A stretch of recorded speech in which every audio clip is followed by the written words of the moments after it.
Hello, Jeff, and of course to everyone else listening in to us today. It's always a great pleasure to talk about angling on Bayside Radio. Well, I continued with the Stickleback campaign, which I enjoyed very much indeed. But of course, the river season came to an end. And by rivers, we mean all flowing water. So whether that's a tiny brook or the mighty River Severn, it all comes to a halt until June the 16th. In the meantime as well, I've also been fishing for roach on a small pool, and I'm continuing with my pike angling as well.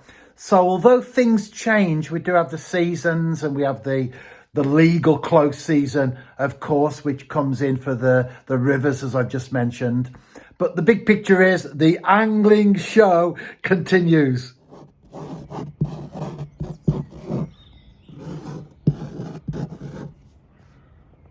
Mine, oh yeah, it's cold. Eto, again. I've got a take. It's always exciting, isn't it, when that pike float starts to move. Yeah, it's cocked. It's on the way, and I'm striking, and I'm into a fish.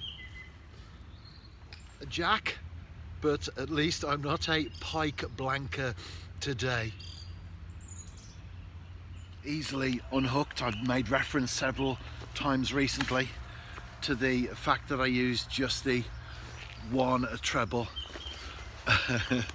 It's come alive now. Did put up a decent fight, just a small fish, but they are in effect fighting for their lives. They don't realise that you're going to put them back. They don't know anything, do they, in that sense? But nice little pike.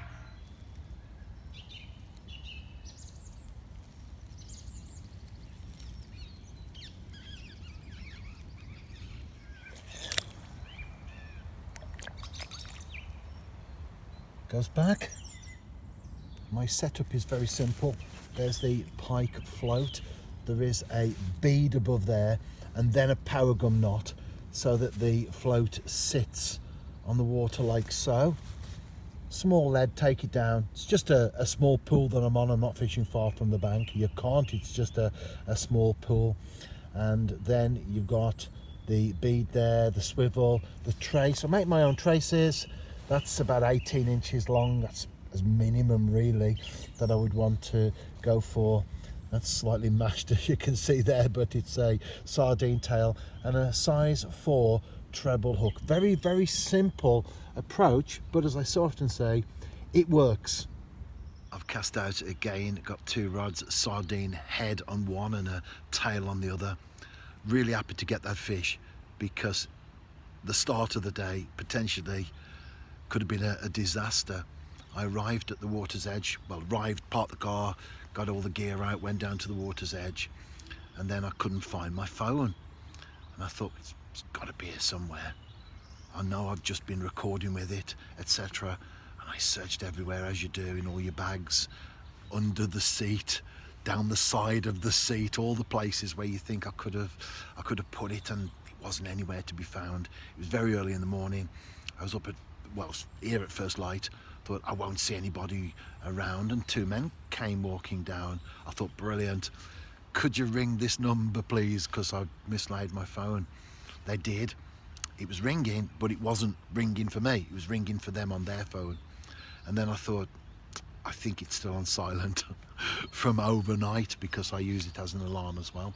A little bird just flew past there, just a dunnock. Thought it could have been something more interesting, but never mind.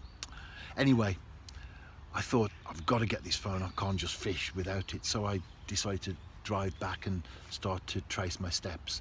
As I did, the music was still playing in the car. Got some Motown on in the car. It was still playing. And so I forwarded to the next track and the next track and the next track, and they're still playing. I thought, it's got to be in the car. Otherwise, I would have lost the connection with it. So I got so far, and then stopped again and had a look. And it was in a bag within a bag that obviously I hadn't I hadn't checked previously. well, all's well that ends well as far as the phone is concerned. I did think as well, pike fishing, I'll see if I can catch a few small roach. Live bait, always more productive than deads. So I bought a float rod with me and a very basic amount of tackle, and as soon as I cast out, the float started to sink, and I knew I hadn't got too much shot on because it was already set up, and I knew what the problem was. It had split, filled with water, and was sinking each time, so that was out the question. Minimal tackle, I didn't even bring a spare float, it was just to catch a few roach along the way. So I thought dead baits it is, which is fine because I've been catching on deads anyway so far this year, and well, that might be a small pike, but I've just told you a long-winded story how potentially, especially with the phone, the float is okay, that's not a problem, is it? But the phone, you don't want to get losing that, do you? These days they're more than just phones, aren't they?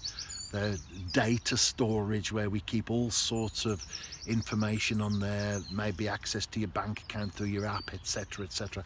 The last thing you want to lose is your phone. But I was happy to get it, and then when I was fishing I thought, well, if I get something, that will be a wonderful bonus. That will be the icing on the cake. I'm just happy to have been reunited with my phone. I don't know if I'll catch another fish now. I've got about 45 minutes to go, but if I don't, I'm more than happy this morning. All's well that ends well. It's all worked out in the end.